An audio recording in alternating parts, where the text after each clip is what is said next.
निम्नलिखित व्यवहारों से लेखांकन समीकरण प्रदर्शित कीजिए। पहला पॉइंट है रोकड़ से व्यापार शुरू किया 80,000 रुपये। दूसरा है किराया प्राप्त 1,000 रुपये। तीसरा पॉइंट है पूर्वदत्त बीमा 1,200 रुपये और वेतन चुकाया 1,500 रुपये। तो इस प्रश्न को हम हल करा चुके हैं, फिर भी मैं आपको दिखाना चाहूँगा कि किस ढंग से हल होगा। तो सबसे पहले प्रैक्टिकल क्रमांक 9 लेखांकन समीकरण। विवरण संपत्ति बराबर से दायित्व प्लस पूंजी, ये इसके कॉलम होंगे। और पहला पॉइंट है व्यापार प्रारंभ किया है, रोकड़ 80,000 रुपये है, तो हमारी जो रोकड़ आएगी वो 80,000 रुपये होगी और यहाँ पूंजी भी 80,000 होगी।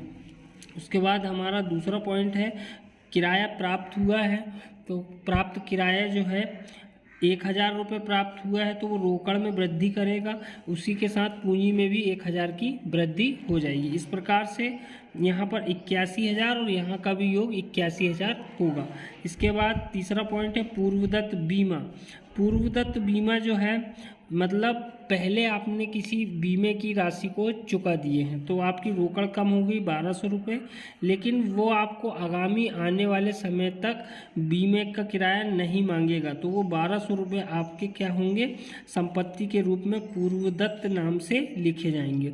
इधर रोकड़ पूंजी में किसी प्रकार की कमी या वृद्धि नहीं हुई, तो यहाँ शून्य। और यहाँ पर जब पूर्वदत्त बीमा आया है तो इसके पहले ये एंट्री नहीं थी, तो यहाँ शून्य लगाकर इसे शो करना अनिवार्य होता है।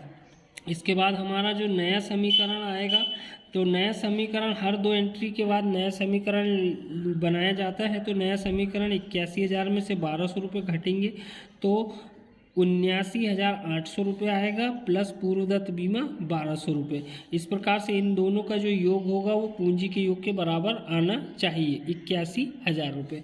फिर इसके बाद वेतन चुकाया, तो वेतन जो चुकाया जाता है वो रोकड़ और पूंजी में से घटाया जाता है।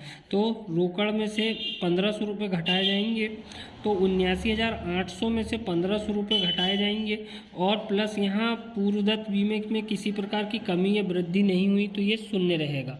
और यहाँ पर भी पूंजी में से 1,500 रुपये घटा दिए जाएंगे। तो इस प्रकार से जो हमारा योग आएगा, नया समीकरण आएगा 79,800 में से 1,500 तो 78,300 प्लस 1,200 रुपये जो है हमारा पूर्वदत्त बीमा और पूंजी हमारी 79,500 रुपये। यही हमारा आंसर भी होगा और यहाँ तक हमारा सवाल दिया गया है।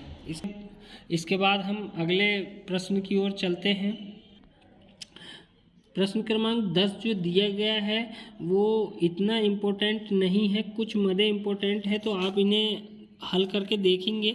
फिर हम इन प्रश्नों को आपको यदि आपको लगेगा तो हम इसे अगले वीडियो में बता देंगे।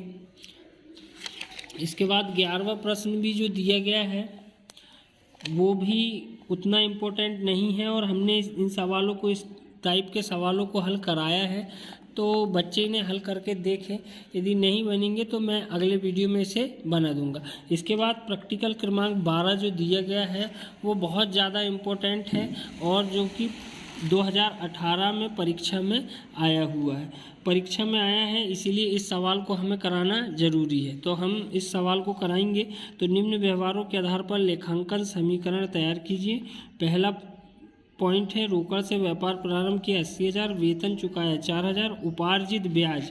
ये इस प्रकार की एंट्रियां ज़्यादातर पूछी जाती हैं सवालों में। उपार्जित ब्याज, कमीशन अग्रिम प्राप्त हुआ 6,000 और 8,000।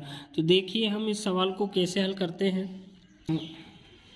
तो पहला पॉइंट है हमारा रोकड़ से व्यापार प्रारंभ किया, तो यहाँ व्यापार प्रारंभ किया, यहाँ रोकड़ हमारी कितनी है 80,000 रुपये है, तो यहाँ ये रोकड़ 80,000 और यही हमारी क्या कहलाती है, पूंजी कहलाती है, तो ये 80,000 रुपये पूंजी हो जाएगी।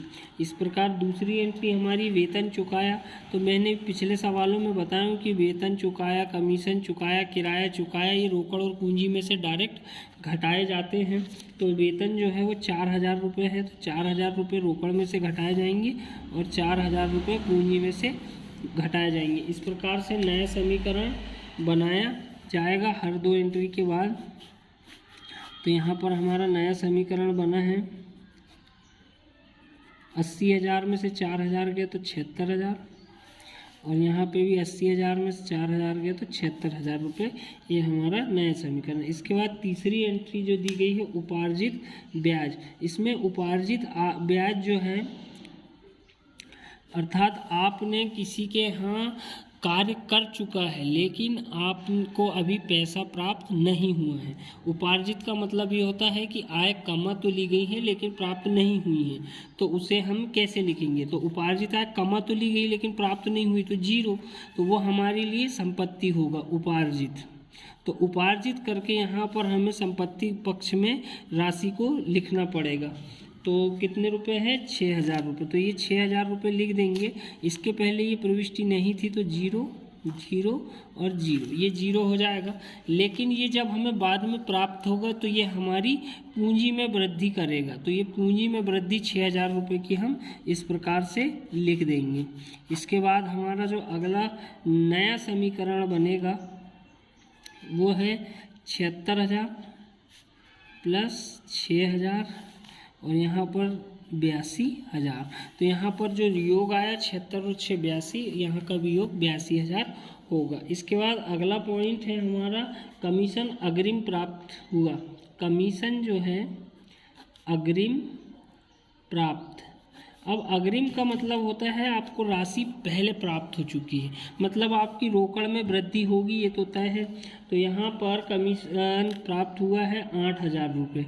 ये आपको प्राप्त तो हो गई है लेकिन आपने किसी प्रकार का काम करके नहीं दिया है, तो सामने वाले को काम करके देना पड़ेगा, तो वो आपके लिए क्या हो जाएगा? दायित्व। तो ये हमारे लिए अनुपार्जित कहलाएगा,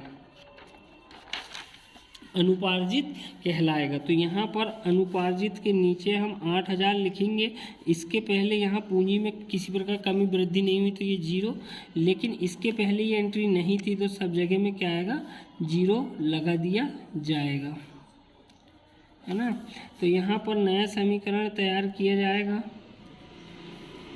तो यहाँ का ये जो योग आएगा वो 84,000 प्लस 6,000, यहाँ का योग 8,000 प्लस यहाँ का योग 82,000। तो इस प्रकार से 90,000 यहाँ का योग, 84 और 6 90,000 इस पक्ष का भी योग रहेगा। तो ये यहाँ तक ही हमारा सवाल था इसका। इसके बाद इम्पोर्टेंट सवालों में इतने ही थे। तो मिलते हैं नेक्स्ट वीडियो में। यदि वीडियो पसंद आए तो हमारे चैनल को लाइक करें, शेयर करें और कमेंट करें। धन्यवाद।